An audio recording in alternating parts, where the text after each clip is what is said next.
سر رضا علی کی کتاب اعمال نامہ، اس کے 2-3 ٹکڑے۔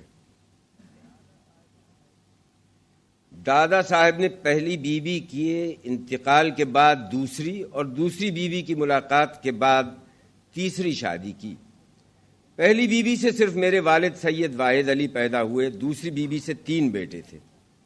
ان تینوں میں سے اب کوئی زندہ نہیں ہے، مگر ان کی اولاد موجود ہے۔ دادا صاحب کی تیسری شادی مجھے یاد ہے۔ بڑھاپے کی شادی عموماً اولاد کی مرضی کے خلاف ہوتی ہے۔ میں نے اس تیسری شادی کے خلاف گھر میں چرچے سنے ہوں گے۔ غالباً اسی کا اثر تھا کہ عین شادی کی شام کو میں ایک اونچی دیوار پر چڑھ گیا۔ ہمارے مکان کے نیچے راستہ جاتا تھا۔ جو کوئی جان پہچان کا آدمی ادھر سے گزرتا تھا، میں پوچھتا تھا، کیوں صاحب، آپ نے اپنے والد کی شادی دیکھی تھی؟ اگر کسی نے جواب نہ دیا تو میں بھی خاموش ہو گیا۔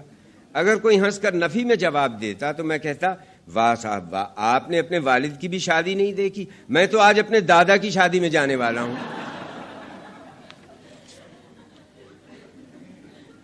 19ویں صدی کے آخر میں شریف اور کھاتے پیتے ہندوستانی انٹر میں سفر کرتے تھے۔ بقیہ کے لیے تیسرا درجہ تھا۔ پائخانہ اس عہد میں نہ انٹر میں تھا نہ تیسرے درجے میں۔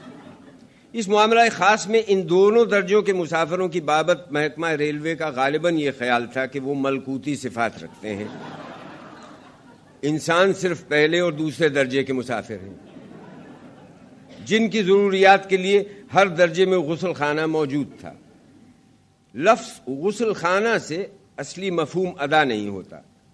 جب ہم تھے، یعنی ہماری پرانی تہذیب اور شائستگی کا رواج تھا، تو رفع حاجت کے لیے پاخانہ اور غسل کرنے کے لیے غسل خانہ ہوتا تھا۔ دونوں چیزیں علیحدہ علیحدہ ہوتی تھیں۔ مغربی تہذیب نے یہ کفایت شعاری نکالی ہے کہ جائے ضرور اور جائے غسل دونوں ایک کمرے میں ہوتی ہیں، اور اس کمرے کا نام جس میں یہ دونوں دھاریں بہتی ہیں غسل خانہ رکھ دیا ہے۔ ریلوے کے محکمے نے یہ جدت ترازی کی ہے کہ انگریزی مثل کی موجب کہ زبان انسان کو اس لیے عطا کی گئی ہے کہ الفاظ کو ملبوس پہنا کر اپنا مطلب چھپا سکے، اس کمرے کا نام سنگھار کا کمرہ رکھ دیا ہے۔ اردو کی حالت تو یہ ہے کہ زبان کی حیثیت سے دنیا میں آئے ابھی پورے 300 برس بھی نہیں ہوئے۔ عقل اور عمل دونوں کا اقتضا یہ ہے کہ پاؤں اسی قدر پھیلائے جائیں جتنی چادر میں گنجائش ہو۔ رہی چادر کی گنجائش، اس کا حال یہ ہے کہ سائنس کی تلمیحات کے سوا، جن کی مدد سے یورپ کی قومیں آج آسمان میں تھگلی لگانا چاہتی ہیں، اور کوئی مضمون ایسا نہیں ہے جس سے بحث مباحثے یا اظہار خیال سے اردو قاصر ہو۔ تعلیم یافتہ نوجوان کہیں گے کہ نہیں صاحب، اردو میں اہلیت ہے مگر محدود، ہم تو بغیر انگریزی کا سہارا ڈھونڈے 10 قدم بھی نہیں چل سکتے۔ اگر آپ اپنی مادری زبان میں اپنا مطلب بلا تکلف ادا نہیں کر سکتے تو یہ آپ کی کمی استعداد کا ثبوت ہے، اردو کی بے وضاحتی کی دلیل نہیں ہے۔ فارسی ایشیا کی زبانوں میں سب سے زیادہ شیریں سمجھی جاتی ہے۔ جامعیت میں عربی کی ہم پلہ ہے۔ فارسی میں باپ کا القاب قبلہ و کعبہ، بیٹے کا لخت جگر اور نور چشم۔ انصاف شرط ہے، دیکھیے اظہار حقیقت فارسی کے ان معنی خیز الفاظ سے ہوتا ہے یا انگریزی کے مائی ڈیئر سے۔ انگریزی میں القاب کی طرح عزیزوں کے لیے ایسے الفاظ ہیں جو بظاہر مشین کے ڈھلے معلوم ہوتے ہیں، مگر مشین کی ڈھلی ہوئی اکثر نامکمل چیزوں کی طرح سب میں ایک ہی نقص موجود ہے، یعنی رشتہ داری کا پتہ بتانے کے بجائے ہر لفظ کا مفہوم ایک طبقے کا طبقہ ہے۔ بھاوج، سالی، نند، دیورانی، جیٹھانی، ان مختلف رشتہ داروں کے لیے تنہا ایک لفظ سسٹر ان لا ہے۔ بھائی کی بیوی بھی سسٹر ان لا اور بیوی کی بہن کا بھی یہی خطاب ہے۔ سالہ، بہنوئی، دیور اور نندوئی سب کے سب برادر ان لا ہیں۔